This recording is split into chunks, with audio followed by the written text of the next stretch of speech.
Bom, então, prosseguindo na nossa aula de História de Israel, estamos falando dessa 10ª parte, que é a reconstrução do templo. Falamos do período que ele inicia em 536, vai até 444, ou seja, um período de 92 anos, ok? E o comentário prossegue. Segundo a tradição judaica, Daniel teria comunicado a Ciro essa profecia, como também a profecia de Isaías sobre ele, de maneira que nós vemos Ciro atribuir a Yahvé o seu sucesso como imperador. E também o vemos fazendo uma clara alusão à profecia de Isaías, quando diz: o Senhor Deus dos céus me encarregou de lhe edificar uma casa em Jerusalém, que é em Judá. Ciro determinou as novas medidas do templo. Em Esdras 6,3 diz: no ano primeiro do rei Ciro, o rei Ciro deu esta ordem: com respeito à casa de Deus em Jerusalém, essa casa se edificará para lugar em que se ofereçam sacrifícios, e seus fundamentos serão firmes, a sua altura 60 côvados e a sua largura 60 côvados. Então, alguns não gostam muito dessa interferência de Ciro, mas isso pode ter sido até, vamos dizer, uma influência de Daniel, né? E que essas medidas eram diferentes da medida do templo de Salomão. Está lá em 1 Reis 6,2. E a casa que o rei Salomão edificou a Yahvé era de 60 côvados de comprimento e 20 côvados de largura, e de 30 côvados a sua altura. Ok? A reconstrução do templo iniciou em 534, no segundo ano do retorno de Zorobabel. Está lá em Esdras 3,8. E no segundo ano da sua vinda à casa de Deus em Jerusalém, no segundo mês, começaram Zorobabel, filho de Sealtiel, e Jesua, filhos de Josadaque, e os outros seus irmãos, os sacerdotes e os levitas, e todos os que vieram do cativeiro a Jerusalém, e constituíram levitas da idade de 20 anos e daí para cima, para que aviassem a obra da casa do Senhor. Então, esse foi o momento da reedificação do templo. Para Israel, claro, foi um momento glorioso, porque, como eu disse para vocês em outro momento, quando foi destruído o templo, aquilo ali foi um grande abalo para a religião de Israel. Porque, claro, era a casa de Deus, eles pensavam que isso jamais aconteceria. Eles, como povo de Deus, eles acreditavam na profecia de Moisés, que dizia que eles seriam cabeça e não cauda.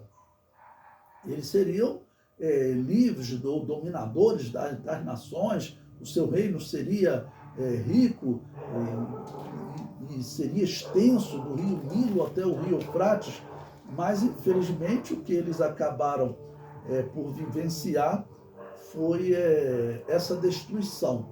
Então isso tende a abalar a fé de alguns.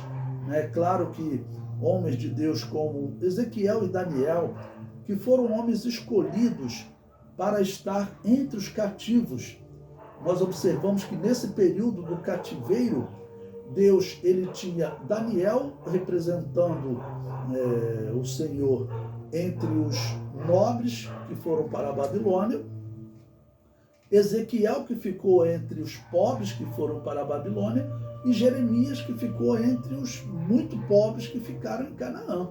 Então Deus tinha representantes em todas as áreas. Okay? E o capítulo 9, eu digo aí, os benefícios do cativeiro babilônio. Bom, além deles terem feito a terra descansar, né? Tá bom? Então, número 1, surgiram as sinagogas. Nesse período surgiram as sinagogas. Eles não tinham templo. Então, as sinagogas será uma prática que vai permanecer em Israel. Porque Israel tinha, então, o templo, que era o centro do culto, mas eles se reuniam normalmente em sinagogas para estudar as escrituras sagradas. E quando nasceu essa prática das sinagogas? Segundo a história, nasceu no cativeiro babilônio. Foi ali que eles começaram a fazer essas reuniões. Ou seja, eles retomaram as casas dos profetas, nós podemos chamar assim.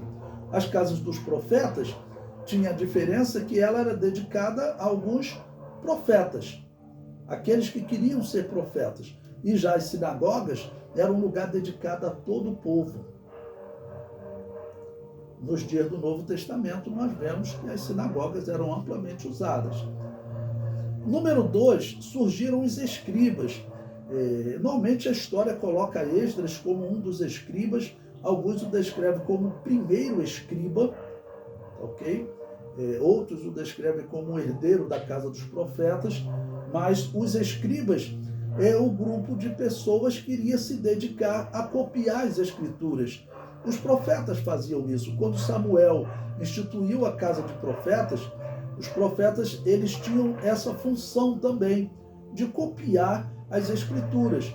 E claro, estudar as escrituras, e os escribas junto com os fariseus, que também alguns historiadores judeus atribuem esses fariseus a um período, no caso agora, entre o cativeiro e o Novo Testamento, porque os fariseus significam um grupo separado, fariseu é isso, é separado, para ensinar, estudar e ensinar as Escrituras. Então, alguns consideram também que os fariseus teriam nascido com Esdras, né? Número 3, a organização do cânon sagrado do Antigo Testamento, que teria sido tarefa de Esdras.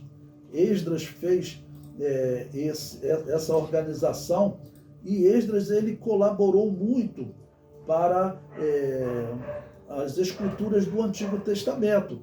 Quando você encontra, por exemplo, alguns salmos, ok? Do Salmo 101 até o Salmo 115, os salmos que eles são chamados de cânticos dos degraus, ok? Esses salmos, eles, segundo a história, eles foram organizados por Esdras para eles cantarem esses salmos durante a peregrinação. Nós vimos que Esdras, ele liderou o segundo grupo, né? Tá ok? Ele liderou o segundo grupo de cativos que retornaram para Jerusalém. Então, ele teria organizado salmos, 15 salmos, que começa no Salmo 120. Né? Se você olhar, você vai sempre encontrar lá Cântico dos Degraus, o Salmo 120 até o Salmo 135. Ok? Em todos eles você vai encontrar Cânticos dos Degraus. Alguns erradamente dizem que esses Cânticos dos Degraus receberam o nome por causa dos 15 degraus que haviam no templo de Herodes. Mas, na verdade, a tradição diz que o Cântico dos Degraus, ou era os degraus, assim, Esdras teria organizado para descrever os passos, né, que eles dariam até Canaã, que seriam como degraus, que o termo também pode ser traduzido por elevação. Conforme nós nos aproximarmos de Jerusalém, nós vamos nos elevando espiritualmente e vamos nos aproximando de Deus. Então poderia ser cântico dos degraus ou cânticos de elevação. Estamos nos aproximando de Jerusalém, ok? E conclui, né, o último, que é o Salmo 134, ok? Ele é um cântico simples, pequeno. O título dele diz Exortação a bendizer a Yahvé. E ele conclui: Eis aqui bendizei a Yahvé, todos vós, servos de Yahvé, que assistis na casa de Yahvé todas as noites. Ou seja, chegamos em Jerusalém e agora vamos cultuar a Yahvé no templo. Levantai as mãos no santuário e bendizei a Yahvé. Yahvé que fez o céu e a terra, te abençoe desde Sião, que é Jerusalém. Eles chegaram em Jerusalém. Então, esse momento foi especial também para Israel.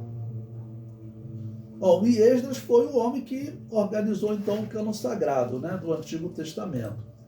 E número 4, a idolatria foi abolida. Hoje não existe idolatria em Israel. Infelizmente existe aquele espiritismo que eu disse para vocês, que é o espiritismo racidista, o racidismo. Bom, agora eu vou descrever para vocês o trabalho que vocês vão fazer, que vai gerar nota no histórico de vocês. Então, aí é o trabalho de pesquisa, né? Que diz, faça uma pesquisa e responda a pergunta: como Ciro tomou conhecimento da profecia de Isaías a seu respeito? Eu citei vários pontos aí para vocês vão pesquisar no material didático que eu passei para vocês, e também, claro, pode pesquisar em outros livros. Lembre-se, se for fazer citação de um livro, você tem que, se for extrair texto de um livro, você tem que fazer a citação, porque um trabalho ele perde o valor se você extrair trechos sem citar o autor.